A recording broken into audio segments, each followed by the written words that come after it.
5-6 जने हैं जो ये अभी नए पुलिस अधिकारी उस पे चयन हुआ है इनका, मतलब पुलिस सेवा में यूपी डिप्टी एसपी के उस पे। मतलब जी इनका एक था कि इनका जो नौकरी ऐसी है कि कभी कभी इनको मतलब खूब दबाव पूर्वक भी किसी पे बल पूर्वक करना पड़ता है, कभी पूरी रात लग जाती है। तो उसमें मतलब अपनी सेवाओं में इतने व्यस्त रहते हैं कि उसमें अध्यात्म को कैसे नहीं, हमने कई बार प्रार्थना की है कि आपका कर्तव्य ही आपकी पूजा है। अगर रात भर आपकी ड्यूटी लगती है या आपको किसी की पिटाई करनी पड़ती है, किसी को दंड देना पड़ता है, तो ये आपकी पूजा है। ये आपकी भगवत प्राप्ति में बाधा तब पहुंचाएगी जब आप असत पुरुषों द्वारा दिए गए प्रलोभन या भय से प्रभावित होकर आप किसी को दंड देते हैं, तब आपकी वो गति बिगड़ने की है। अगर आप जानते हो अपराधी, तो अपराधी को दंड देना आपकी पूजा होगी। पूरी रात आप हमारी राष्ट्र सेवा में हैं, हमारी संपूर्ण राष्ट्र सेवा का एक एक हिस्सा है आप। अगर आप पूरी रात्रि सेवा करते हैं और हमारे समाज को व्यवस्थित रखते हैं, तो मुझे लगता है अलग से आपको कोई भी पूजा पाठ समय मिले तो करो, नहीं तो अलग से आपको आरती पूजा करने की जरूरत नहीं। हाँ, ये जरूर है कि नाम जप करने के लिए आपको खूब समय है, अंदर ही अंदर नाम जप कर लीजिए। बाहर से कोई माला की जरूरत नहीं, बाहर से कोई पूजा की जरूरत नहीं आपके लिए, क्योंकि आपका समय कभी भी किसी भी समय आपको भेजा जा सकता है। मतलब आप है कि 8 से 9 हम पूजा करते हैं और 8 से 9 आपको ड्यूटी में भेज दिया है, तो आपको जाना पड़ेगा। आपकी पूजा ड्यूटी है, तो अपने कर्तव्य को ही पूजा मान लीजिए और नाम जप कीजिए, तो आप अध्यात्म में ही हैं। अध्यात्म का तात्पर्य होता है सब भगवत स्वरूप मानना। अगर हम इसके 2 विभाग कर देते हैं कि ये तो सांसारिक ड्यूटी रही, वो अगरबत्ती हो, आरती करना और बैठकर पाठ करना वो भगवान के लिए, तो फिर हम कभी अध्यात्म में नहीं चल पाएंगे। देखो, युद्ध करना कहीं अध्यात्म तो नहीं है ना। पूरी गीता में अर्जुन जी को सांख्य योग, कर्म योग, भक्ति योग के द्वारा भगवान ने यही समझाया कि तुम्हारा युद्ध ही तुम्हारा अध्यात्म है। अर्जुन जी का पहला शरणागति के बाद जब कहा मैं शिष्यस्तेहं साधिमां प्रपन्नम, तब कहा प्रभु मैं शिष्य हूं आपकी शरण में, लेकिन युद्ध नहीं करूंगा। तो भगवान हंस दिए कि तुमको युद्ध ही करना पड़ेगा।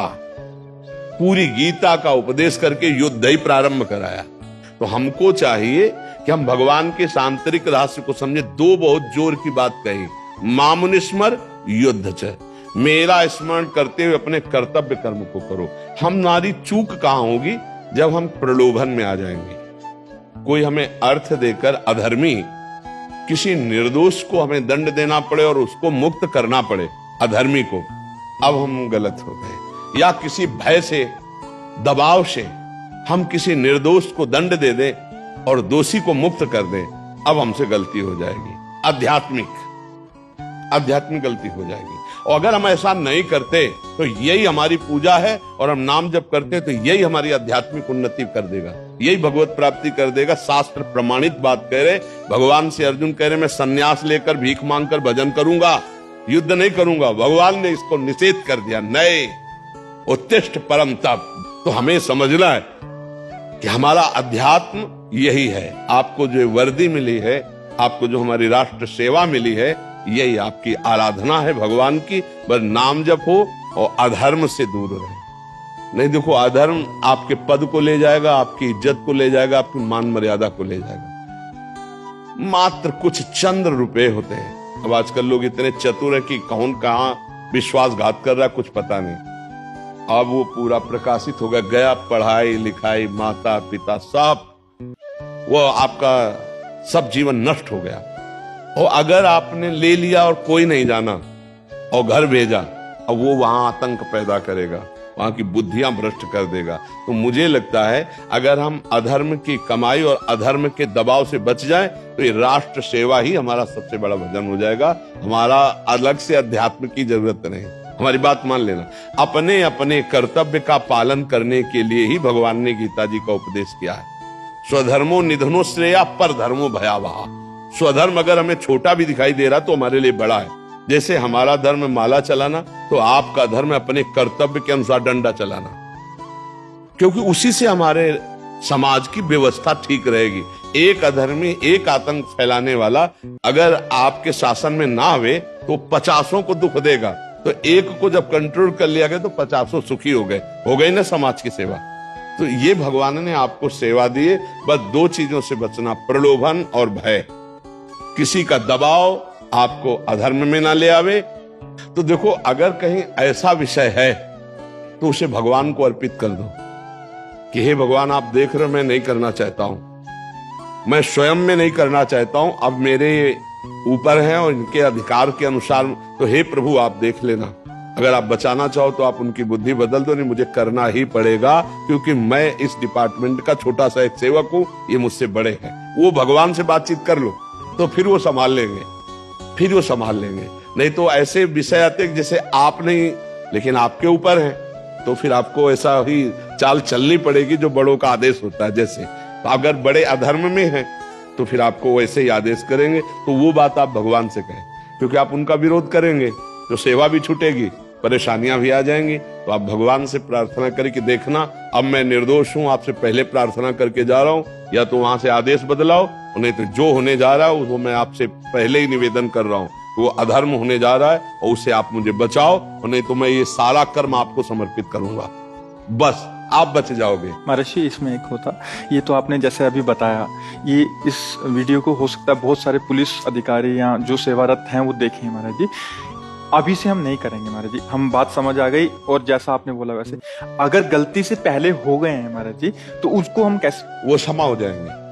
अब लो निशानी अब ना नसइयो, आज तक हुआ अब नहीं करूंगा, हे नाथ, बस वहीं से संभाल हो जाएगी, वहीं से संभाल हो जाती है। ये कभी भी जीव कर सकता है। वो जीव को भगवत प्राप्ति अंतिम श्वास तक हो सकती है। आखिरी श्वास में यदि उसको पता चल गया मैं गलत हूं और भगवान से आर्त भाव से कह दिया, हे नाथ मैं आपके शरण में हूं, मेरे से गलती हो गई, तो भगवान कह रहे हैं अहम त्वाम सर्व पापेभ्यो मोक्षयिष्यामि मा शुचा, मैं तुम्हें समस्त पापों से मुक्त कर दूंगा। यही तो हमारे लिए प्लस पॉइंट है कि हमारे भगवान का स्वभाव है, जिस दिन तुम्हें पता चल जाए गलती हो गई और उसी दिन क्षमा मांग लो, बस आज से नहीं करूंगा। पर शर्त है आज से नहीं करूंगा। यदि आज क्षमा मांगा और कल फिर किया तो प्लस हो जाएगा आपका पीछे का, फिर नहीं चलेगा, क्योंकि अब आप नाटक कर रहे हो, आपको पश्चाताप नहीं हुआ, आप नाटक कर रहे हो। तो भगवान को मोह कपट छल छिद्र लभावा, और सच्चे हृदय से यदि गलती हुई और उसको हम मान लें तो पक्का। देखो, चाहे छोटा पद हो या बड़ा पद हो, है तो मनुष्य ही ना।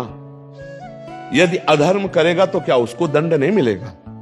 आप राष्ट्रीय पद में बड़े हो लेकिन आप अधर्म कर रहे हो, तो आपके जब सुकृत नष्ट होंगे तो आपका पद भी जाएगा, आपका गौरव भी जाएगा। एक हमको दृश्य दिखाया था, किसी अधिकारी ने घूस ली, तो उसको ऐसे उन्हीं के जन पकड़ के, जैसे किसी मुजरिम को, तो ऐसे उनके बिल्ला, ऐसे वो गाड़ी में नहीं बैठना चाह रहे थे, जबरदस्ती उनके जो चेहरे की, उनके जो समय हृदय में बीत रहा था उसे हम पढ़ रहे थे, उनको वीडियो देख के कि कैसा महसूस हो रहा होगा उनको। उस दिनों की याद करना चाहिए। अब उनका क्या होगा? इसलिए बहुत सावधान, कौन आपके साथ छल कपट कर आपको पता नहीं चलेगा। एक थाने के जो सबसे बड़े होते हैं उनको क्या कहते हैं? हाँ, यस, हाँ। तो वो किसी गैर कानूनी कार्य के लिए बड़ी अच्छी रकम पास करने के लिए ली वहां के, और वो मिले थे, वो पकड़ते थे, मतलब उनको कोई जान नहीं पाता, अकेले ही साइकिल से निकल के, उनका हमें नाम वाम तो याद है नहीं, उनके पास वो पहुंचा कि सर इतना इतना थाना अध्यक्ष ने हमसे मांगा है और उन्होंने कहा हम यहाँ कहीं नहीं लेंगे, अमुक होटल में लेंगे। उनका ठीक है, तुम उनको बुलाओ, मैं सादी वर्दी में वही तुम्हें साइड में ही पाते हुए नजर आऊंगा, 4-5 लोग होंगे, आप हमें पहचान लीजिए, वहां ऐसे मिलेंगे। तो पहले ही जाकर को देखा कि वो लोग बैठे थे, तो वो आए, सर अपने उसमें बैठे, तो उसने पूरी जो ही रकम निकाल के दी। अब वो तो उनके बड़े अधिकारी हैं, सादी वर्दी में थे, पकड़ो, पहला काम उनके जो, तो उनका ए होश में मैं कौन हूं, तो उन्होंने निकाला कि तुम होश में देखो मैं कौन हूं।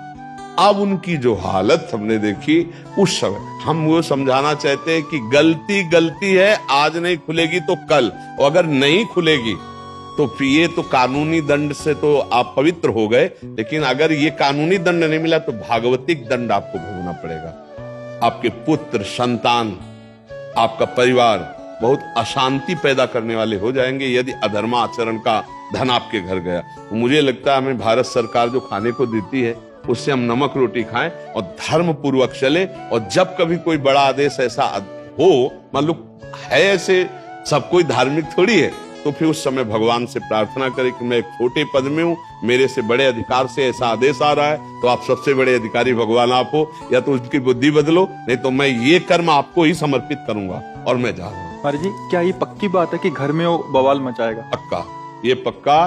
देखो, कर्म कर्म है, ये अधिकारी और वो अधिकारी दोनों में अंतर है। सर्वलोक महेश्वर देख रहा है कि तुम क्या कर्म कर रहे हो, तो लिप्त वो भी होंगे और लिप्त आप भी होंगे, तो भोगना पड़ेगा ही, ये पक्का है। वो एक निर्दोष है, एक गरीब है, जिसको दौड़ा कर आपने गोली से मार दिया और आपने अपनी पूरी पोजीशन बना ली।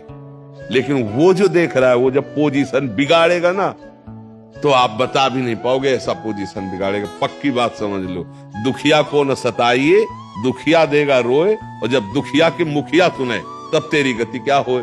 अब ये बहुत थोड़ा चुभने वाला शब्द है। हम धर्म से चलें, अगर धर्म छूट गया तो पद भी छूट जाएगा, ये स्थायी नहीं है। जब शरीर छूट जाएगा तो पद की क्या बात है, तो फिर आपको भोगना पड़ेगा।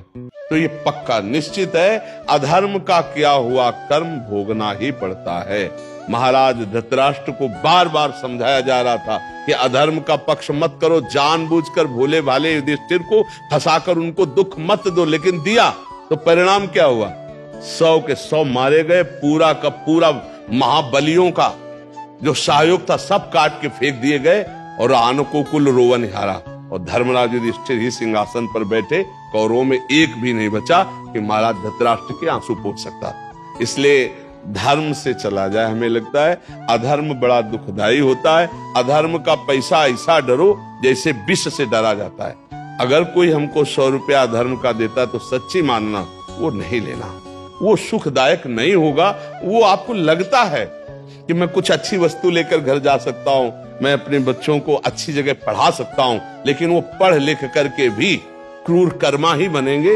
वो अच्छे पिता, अच्छे पुत्र या अच्छे मित्र या अच्छे राष्ट्रभक्त नहीं बन पाएंगे, क्योंकि उनकी पढ़ाई में अधर्म का पैसा लगा है। और अगर मेहनत से कमा करके नमक रोटी खा के, तो आप जो कमाना चाहते हो आपके पुत्र कमा लेंगे, वो ऐसी पोजीशनों में पहुंच जाएंगे, ऐसा भगवान उन्नति कर देंगे। ये हमारी आंतरिक बात समझना, हम धर्मयुक्त बात कह रहे, पर ये हम समझाना चाहते हैं कि अधर्म आचरण ऐसी जगह फंसाएगा, हो सकता है आप निर्दोष हो, ऐसी घटना करवा देगा, हो सकता है कि आप उस समय निर्दोष हो, पर आप बहुत बुरी तरह फंस जाओगे। है कोई ईश्वर जो देख रहा है, बस हर समय देखो कोई ईश्वर है, दे वो तुम्हें दिए है यार। घर में 2-4 बीघे खेती तो सबके होती है, सरकार हमारी कुछ न कुछ रुपए तो दे ही रही, जिससे आप सहज में जी सकते हो। हम ये नहीं कह रहे कि BMW खरीद के चल सकते हो, सहज में जी सकते हो। लेकिन अगर आप लौकिक उन्नति के लिए अधर्माचरण का आश्रय ले लिए, वो लौकिक उन्नति माना कुछ दिन आपको हाइलोजन की तरह प्रकाशित करेगी, लेकिन फ्यूज हो जाओगे, उसमें आगे नहीं बढ़ पाओगे, और दीपक की तरह जलोगे ना, तो बहुत काल तक आनंद से रह लोगे। महाराज जी, जैसे आपने अगर ये सावधानियां बरती जाए महाराज जी, पुलिस डिपार्टमेंट की बहुत सारी ऐसा सहयोग है हम सब सामान्य नागरिकों को, कि मतलब अगर ये प्रशासनिक की व्यवस्थाएं ना हो तो आज एक आतंक का एक अलग माहौल। बिल्कुल बिल्कुल। अगर ये थोड़ी थोड़ी सावधानियां हमारे जीवन के लिए भी और समाज के लिए भी, तो बहुत अच्छा हो जाएगा। हाँ, अब ये है कि देखो, जैसे सत्संगी है तो सुन रहे, लेकिन जिनके दिमाग में रजोगुण चढ़ा हुआ है ना, चाहे जितना समझाओ, ये समझना चाहते तो समझ सकते, और जो नहीं समझना चाहता वो बिल्कुल नहीं समझेगा। पक्की बात समझ लीजिए, धृतराष्ट्र जी को जब अक्रूर जी भगवान ने भेजा और समझा रहे ना, तो धृतराष्ट्र कह रहे देखो हम आपको बता दे, आप श्री कृष्ण की बात बता रहे हो, मैं खूब समझ रहा हूं, लेकिन मेरी समझते हुए भी समझ में इसलिए नहीं आ रहा कि मुझे लगता है कि श्री कृष्ण कुछ करवाना चाहते हैं। ये अक्रूर जी को कहा था धृतराष्ट्र ने कि मैं समझते हुए भी समझ रहा हूं कि कुछ करवाना चाहते, इसलिए मेरी बुद्धि काम नहीं करती। तो जिनका पतन होना है, जिनका नाश होना है, वो हमारी बात सुनेंगे और हम कहेंगे बाबा जी तो ऐसे ही बोलते रहते हैं यार, अपनी मस्ती में रहो। वो और जिनको सुधारना है, तो ये गोली की तरह बात लगेगी कि ठीक है, आज तक गलती हुई, अब गलती नहीं करेंगे। हमारे बहुत से ऐसे अधिकारी जन और भाईजन हैं जो अपने को बहुत अच्छी तरह सुधार रहे हैं। काशी से एक पुलिस अधिकारी आते हैं, आंखों में आंसू होते हैं और उनकी जो प्रश्न होते हैं वो धरा बताती है अध्यात्म की बहुत अच्छे साधक है। तो ऐसा नहीं है कि इन वचनों का लाभ नहीं मिलेगा, लेकिन उनको नहीं मिलेगा जो मानना नहीं चाहते हैं, जो अपने आपे में है, वो फिर नहीं माने, संतों की बात नहीं मानेंगे। उनको लगेगा बाबा जी लोग तो ऐसे बोलते रहते हैं, पर परिणाम भोगना पड़ेगा। परिणाम अवश्य में भोक्तव्यम कृतम कर्म शुभाशुभ। तो सबको प्रसाद दे दो, और सबसे बड़ी प्रसाद यही है प्रार्थना हमारी। हमें बहुत बड़ा सौभाग्य मिला है अपने राष्ट्र सेवा का। देखो, अर्थ मिले चाहे न मिले, अगर आप समाज सेवा, राष्ट्र सेवा कर रहे हो ना, तो भगवान देख रहा है, वो आपका मंगल कर देगा। हम मानते हैं आज की महंगाई की व्यवस्था में जो मिलना चाहिए वो आप लोगों की जितनी मेहनत है, पूरी रात रात जगना होता है, और उतनी व्यवस्था अर्थ की नहीं है जितनी व्यवस्था होनी चाहिए। प्रणाम है इन लोगों को, बहुत सेवा परायण है, बहुत सेवा परायण है। धन्यवाद, धन्यवाद, धन्यवाद।